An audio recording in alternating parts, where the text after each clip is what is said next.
Zeb's antennae twitched with giddy anticipation. Every Thursday evening, when the garbled transmission from a distant blue-green planet flickered onto their view screen, it was magic time. The awkwardly dressed figures, speaking a strange, sing-songy language, were Zeb's window into the glorious enigma that was Earth. The show was called The Wacky Johnsons, and Zeb adored everything about it. There was Mr. Johnson, a wide-eyed, accident-prone father, Mrs. Johnson, whose voice went from sugary sweet to a hurricane in seconds, and their assortment of quippy children. Then, of course, there was their wacky neighbor, Bob, always popping in unannounced with outrageous schemes. To Zeb, this was no mere entertainment. It was the ultimate documentary series on Earthling customs. One day, Zeb proclaimed to their empty dwelling, I will meet my own wacky neighbors. I'll learn how to do that funny eyebrow thing Mr. Johnson does. Their determination was otherworldly. Zeb spent weeks decoding sitcom phrases. What's the haps became their go-to greeting, memorizing the exact layout of the Johnson house, and even attempting to replicate Mrs. Johnson's questionable meatloaf recipe. Then came the heist. Piloting wasn't in the Zorkon anthropology curriculum, but Zeb figured a few buttons and levers couldn't be that hard. And thus, with the grace of a runaway comet, they crash-landed in a field of startled cows somewhere in a place called Ohio. Zeb emerged from the smoking wreckage, clutched a half-burnt meatloaf proudly, and looked around. Where were the brightly painted suburban houses? The perfectly manicured lawns? Most importantly, where was their wacky neighbor? The nearby town seemed promising enough. Storefronts, strange wheeled contraptions whizzing by. Surely their sitcom world awaited. Zeb beamed at a passing woman. Well, hello there, Mrs. Johnson. The woman shrieked and scuttled away, mumbling something about aliens. Zeb was undeterred. Wasn't this how all friendly sitcom interactions began? Perhaps she was rushing to fetch her lovable husband and their gaggle of witty offspring. With renewed enthusiasm, Zeb set off in search of a house just like the Johnsons, ready for earthling adventures. Zeb's first stop was the library. On the show, libraries always seemed like bustling hubs of community gossip, the perfect place to meet some colorful locals. Unfortunately, the hushed whispers and disapproving glares of stern-faced humans were far from the jovial atmosphere they expected. Undeterred, Zeb approached the librarian, a mousy woman with tightly pursed lips. Greetings, Earthling. Say, do you happen to know a fellow named Bob? Bit of a wacky chap, prone to elaborate harebrained schemes. The librarian blinked. Sir, I must ask you to... Are you holding a partially charred meatloaf? It's a customary Earth greeting, yes. Zeb offered a piece, beaming.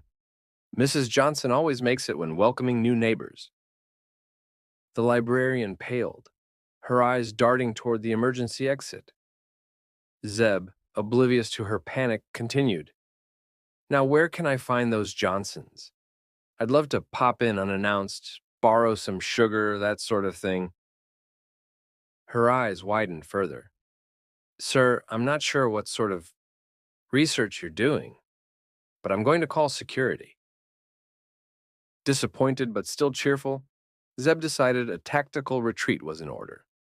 After all, hadn't Bob once escaped a disgruntled mob of bowling players using a similar strategy? They weaved through the bewildered patrons, promising to return, and bounded out into the afternoon sun. The next stop was a large, garishly colored building labeled Super Saver Mart. Surely Mrs. Johnson bought her groceries here. Inside, Zeb was met with aisles of unfamiliar items. So many brightly packaged Earth delicacies. What would the Johnsons be having for dinner? Grabbing a random assortment of boxes and cans, Zeb made a beeline for the checkout. "What's the haps?" Zeb announced brightly to the startled cashier. Uh, the cashier squeaked, eyes wide as saucers. "Perhaps a bit more sugar, wouldn't you say?" Zeb piled another 5 bags on the counter, just in case old Bob stops by for a slice of pie. By now, word of the eccentric alien rippled through the sleepy Ohio town. Police sirens wailed in the distance, but Zeb skipped merrily along, oblivious to the growing commotion. After all, any minute now, they were sure to stumble upon the picture-perfect Johnson residence. A quaint house caught Zeb's eye. A white picket fence. A porch swing, just like on the show. Bursting with excitement, they marched up the path and knocked with gusto.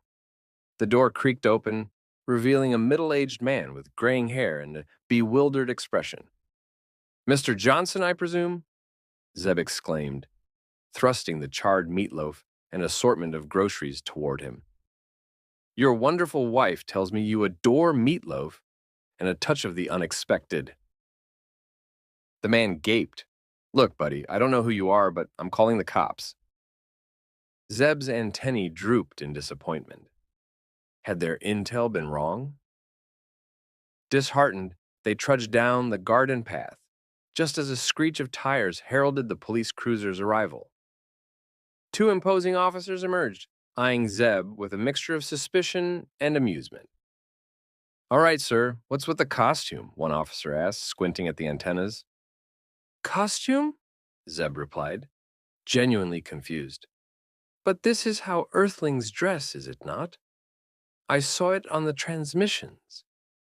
The officers glanced at each other, barely suppressing a chuckle. Transmissions. Look, buddy, you're causing a scene. How about you come with us? We'll sort this out." Zeb, still hopeful of a sitcom-style resolution, decided cooperation was the best move. After all, hadn't Mr. Johnson been briefly arrested that time he accidentally glued himself to the kitchen table? Surely a ride in the police car was just part of a thrilling Earthling adventure. The police station was decidedly less welcoming than Zeb had envisioned. Stark walls and a distinctly un-Johnson-like design left them feeling distinctly underwhelmed. Where was the jovial banter? The quirky supporting cast of inmates? Instead, Zeb was seated in an interrogation room, a single glaring light overhead. A stern-faced officer entered, flipping open a notepad. "All right, let's cut the act. Who are you, really?" "I'm Zeb," they responded, perking up, "from the mighty planet of Zorkon. I'm an anthropologist here to participate in your fascinating Earth customs." The officer blinked, twice. He scribbled furiously. "Customs, like bringing half-burnt meatloaf to strangers?" "And borrowing sugar, of course," Zeb puffed out their chest with pride. "And getting arrested for minor misunderstandings. All essential elements of the Earthling experience." After several more questions about flying saucers and laser weaponry, which Zeb politely declined to disclose, a younger officer entered. She held a tablet, her face a mask of amusement. "We figured it out," she began, stifling a giggle. "Turns out our alien friend here is a fan, brace yourself, of a sitcom." She swiped at the tablet. "Something called The Wacky Johnsons?" The stern officer's jaw dropped. A wave of laughter erupted, filling the drab interrogation room. Zeb, however, remained resolute. "Yes, it's a brilliant documentary series." By the time Zeb was released, sporting a thoroughly bewildered expression and a slightly flattened meatloaf, the entire town was buzzing with the tale of the sitcom-obsessed alien. News vans descended, neighbors exchanged wide-eyed retellings, and the local diner quickly added a Zorkon meatloaf special to its menu. As Zeb trekked back to the crash site, they were no longer quite as convinced of their Earth expertise. Humans were a tad more complicated than sitcom suggested. Yet, as they gazed up at the star-dusted sky, a newfound appreciation bloomed. Earth, it seemed, was its own kind of sitcom, unpredictable, hilarious, and just a little bit wonderful. Back on Zorkon, Zeb became something of a legend.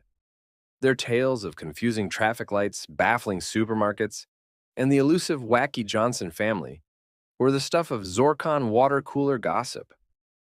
However, it wasn't just the laughs they brought home. You see, Zeb explained to a fascinated council of elders, antennae gesturing wildly, Earthlings value kindness above all else. Misunderstandings happen, but a shared smile? That's universal. Inspired, the Zorkons adjusted their transmissions. Instead of dry reports beamed into space, Earth was surprised by a new program, the Zany Zorkons. It was a little rough around the edges, full of exaggerated Zorkonian customs and an overuse of the phrase, greetings humans. But Earthlings couldn't help but laugh. News articles popped up analyzing the show's hilariously inaccurate portrayal of alien life. Sitcom writers found a new muse, poking fun at themselves by inserting an alien character obsessed with Earthling soap operas. And somewhere, perhaps in a diner much like the Johnsons' favorite haunt, people would watch and grin. The cultural exchange was messy and a bit absurd, but it worked. A meme was shared between planets. A man with a meatloaf, subtitles saying, Greetings, humans. Then, on Zorkon, a purple four-armed alien might burst into a shop, demanding to know, what's the haps? And offering something resembling a half-assembled toaster oven in friendship. The misunderstandings would continue, of course, but along with them, a strange truth emerged. The gap between planets felt a little smaller, and sometimes a simple smile, offered even across the vastness of space, could make two worlds feel just a little bit more like wacky neighbors.